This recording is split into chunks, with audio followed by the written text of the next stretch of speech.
Chapter 4. I never knew there was so much wide open space in the US of A.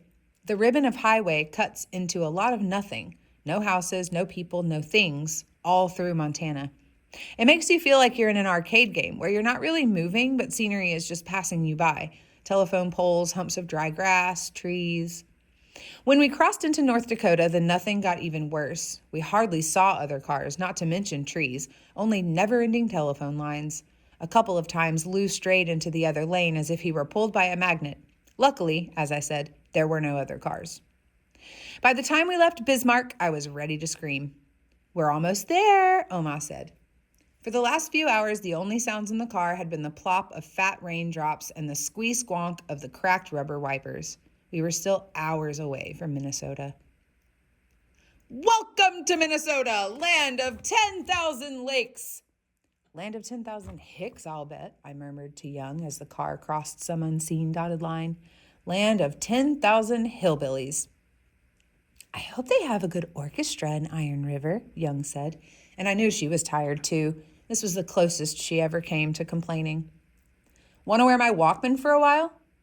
"Thanks, Oppa," she said, using the Korean word for older brother. I was born first. I liked it when she did that. I would call her Yodong Sing, little sister, but it has too many syllables and I'm lazy. She shook out my Green Day tape and put in Mozart. I watched the scenery for about the 100,000th time. Driving here was a huge connect-the-dots game. We hit one town, drove down a narrow highway, hit another. It wasn't anything like LA, where you drove a couple hours to Redondo Beach on any of a zillion multi-lane freeways, and you still never felt like you'd left the city. I knew we were getting close when we began to see these Adopt a Highway signs that said, "Sponsored by Iron River such and such." I'm not sure how you adopt a highway, feed it, put it through college, but I noted signs for the Iron River Rotary Club, First Lutheran Church of Iron River, Troop 17 of the Iron River Boy Scouts, the Bob Bonnie Gunderson family. It was so flat around there that long before we got to town, we could see this big metal water tower sticking up. After we passed the sign, "Iron River, Pop 7,735, we could see that the tower said in fading letters, "Home of the Miners, state football champs." That was the biggest thing that happened in this town in 10 years. Totally lame. Oma was busy studying the directions Bong had given, and she came to the conclusion that they were incomprehensible. A bogey pulled over to the side of the road, grumbling, but I saw that he was squinting at the Korean writing too. He finally steered Lou down the one street that went through town, and soon we saw a cracked sign that read, "Iron Gate Apartments," where Bong had arranged for us to rent his old place. A bogey shut off the car and got out. He did a few stretching exercises. I could see half moons of sweat underneath his arms. I was wondering why he was standing in the rain, but far be it that I should say anything. A bogey buttoned the top buttons of his shirt, tucked the tails into his pants, cleared his throat, and farted.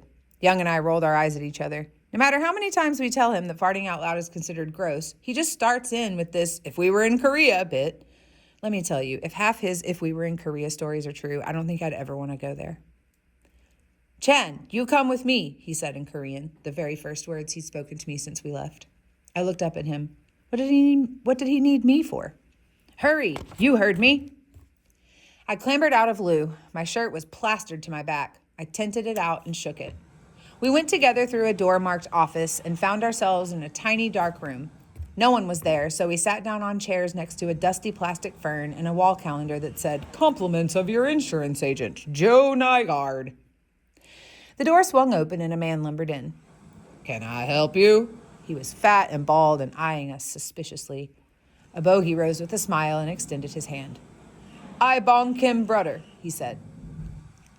The man looked at the hand, but made no move to shake it. Finally, a bogey took it back.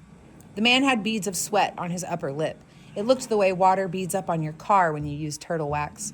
I imagined him turtle waxing his lip, and I suddenly snorted. "What's so funny?" the man said. A bogey glared at me. I coughed. "I Bong Kim brother," a bogey said again, a little more loudly. "I can't understand a frickin' word you said." The man turned to me. "Hey, kid, he not speak English or something?" "Of course he does," I said. What a jerk. A bogey put his hand on my arm and squeezed, hard enough to make it hurt. "I didn't give you permission to speak," he said. I shut up, surprised. "Mister," a bogey said, smiling again, "I tried to tell you. I Bong Kim brother. You know, Bo Bong Ho Kim live here." The man squinted at a bogey. His bald head seemed to grow shinier, and his cheeks puffed like an alien was going to come out of them. So you here to pay the money? He growled. The money, moolah, bread, dinero. Yes, a bogey said, grinning and nodding. I pay rent. Through the window, I could see the car. Young in the back, Oma in the front, both motionless as statues. So where is it? The man leaned his two hammy arms on the desk. Want to see room first, a bogey said, smiling a little less.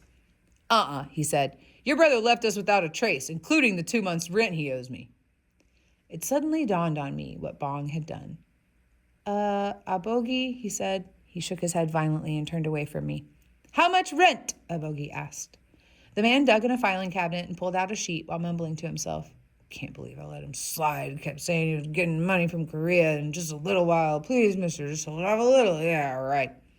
$750 plus 200 in key money. He pronounced each digit slowly, one at a time. A bogey seemed to catch them slowly, too, one at a time. A bogey reached into a pocket and pulled out a fat envelope. He counted out $900 bills and a 50. A bogey, I said. He gave me a warning look. I had to do something, but I didn't know what.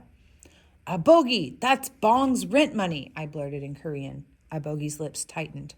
Quiet, he hissed. He handed the bills to the man. Now you show us room, yes? A bogey said. The man turned to me.